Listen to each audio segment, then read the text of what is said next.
Hey guys, welcome back to Fill My Gut. I get this question asked frequently over on Instagram, on Facebook, on WhatsApp that I am starting with photography and I want to buy a camera. Would you please recommend me a camera? And whenever I ask, the budget is always low. Trust me, the budget is always low. And which is quite natural. I mean, if you're starting on something and you don't have enough exposure with a camera, then it's quite natural to buy a camera which gives you a starting point rather than, getting a full frame camera right at the start. I know people who have got a full frame cameras right at the start, but their photos, So in this episode, I am going to tell you which camera you can buy in the year 2019 that will give you a good head start and also go really easy on your pocket. So if that sounds interesting, hang on till the end. I'll see you on the other side of the intro.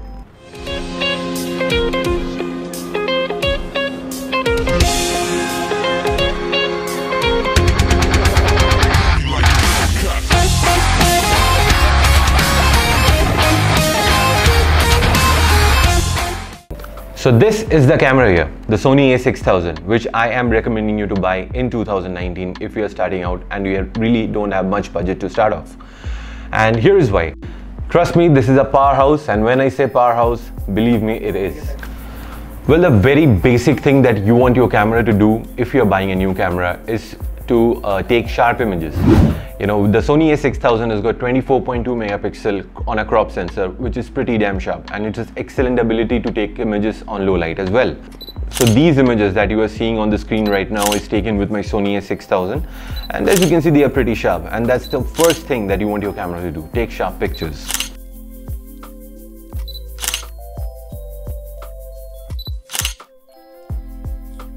Point number 2, the fast and smooth autofocus system. Well, trust me, when I say fast and smooth, this Sony a6000 is really fast and it focuses really smooth. The Sony a6000 comes with 179 autofocus points, which is way more than full frame cameras that you can buy today. For example, the 6D Mark II has got 61 autofocus points, but Sony Alpha 6000 has got around 179 autofocus points and covering up to 92% of the screen. So actually you can focus almost everywhere on the screen. So does that mean it's better than a full frame camera, especially if I'm comparing it with the 6D Mark II? Well, of course not. They are actually better in their own ways, but if you're starting with something with a low budget, this is the best you can get, even in 2019. Next point is the lenses. The Sony a6000 supports E-mount lenses. So that is a good thing for you because you are taking yourself into the E-mount ecosystem. That means if you're upgrading your camera in the next 3 or 4 years or so, you can still use the same lenses that you have. So that's a very good thing because you can use your lenses as long as you like unless you are changing your brand from Sony to something else. But if you're using Sony, you are already in the Sony E-mount ecosystem and you would continue doing so without any problem whatsoever. That brings to my next point, which are the variety of lenses. Well, the very first lens that you're going to get is the 16 to 50 mm lens. And trust me, 16 mm is a wonderful change from 18 mm lenses, which are generally the other kit lenses that you get with your new camera. But 16 mm gives you a wider perspective and you can create some amazing dramatic images with this 16 mm lens. Also, you can change your lenses from Sony to any third-party makers, and Sigma being the best in terms of the third-party lenses, and I know that they are expensive, but they works like a dream.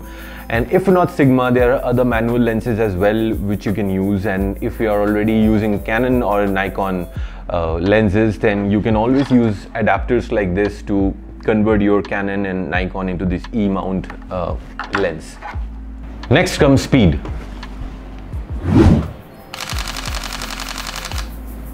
Hear this? This is like a machine gun shooting. With 11 frames per second, you can actually shoot wildlife, you can shoot sports, and you can explore the wide genres of photography with this camera. This is really fast, and trust me, many modern day cameras doesn't have this capacity to shoot more than 11 or even shoot 10 frames per second. So this is something which will add up to your photography biodata. The next reason would be the very useful customizable back buttons. So we have a variety of buttons like C2, AEL, C1, which you can customize accordingly as per your required settings. For example, the C2 button here takes me to my creative style. So if I want to shoot a portrait, I can select portrait, landscape for landscape, and so on. And the AEL button here allows me to toggle between the eye autofocus, because if I'm taking a portrait, I would like the focus to be on the eyes of the subject. So it gives me that option, and you can customize it accordingly. The C1 button here allows me to toggle between manual focus and autofocus, but obviously that's as per my requirements and my choice. You can always adjust it according to your requirements.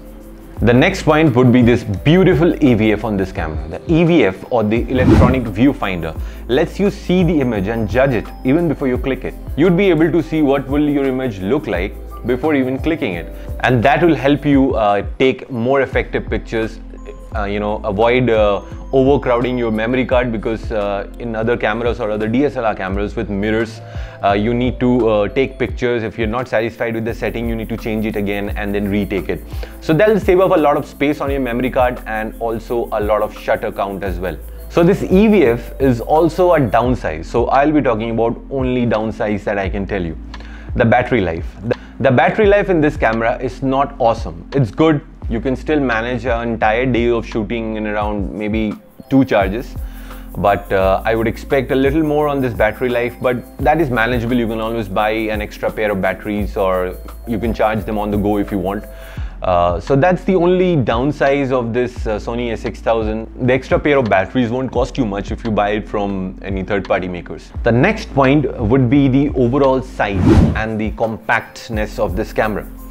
See, this camera is actually fitting into my palm, and it's very light. You can carry it as easily as you would want to, and this is really easy on your arms, because with the experience of shooting for a longer period of time, I mean, I have found that my last DSLR, I used a Canon DSLR once, so I was really tired after holding the camera for 2 to 3 hours, and your arm starts to pain a bit. But with this camera, pain is out of the question. This is really light, compact, and you can carry it as easily as you'd want to.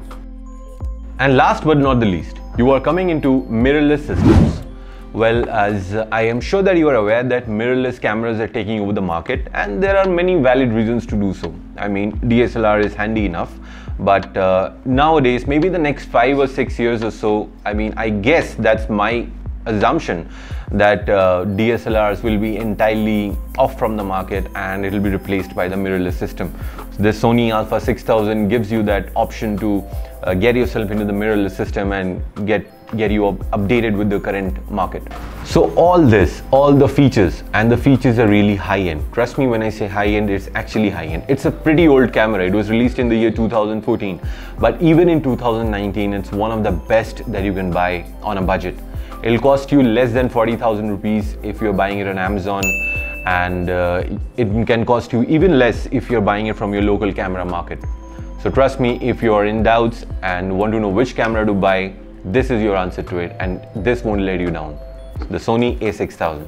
So I hope you have liked the video and you have got an idea about which camera to buy in 2019 if you are tight on your budget. Also, this answers a lot of questions that I am being asked over on social media, and I hope I'm able to answer all your questions at once.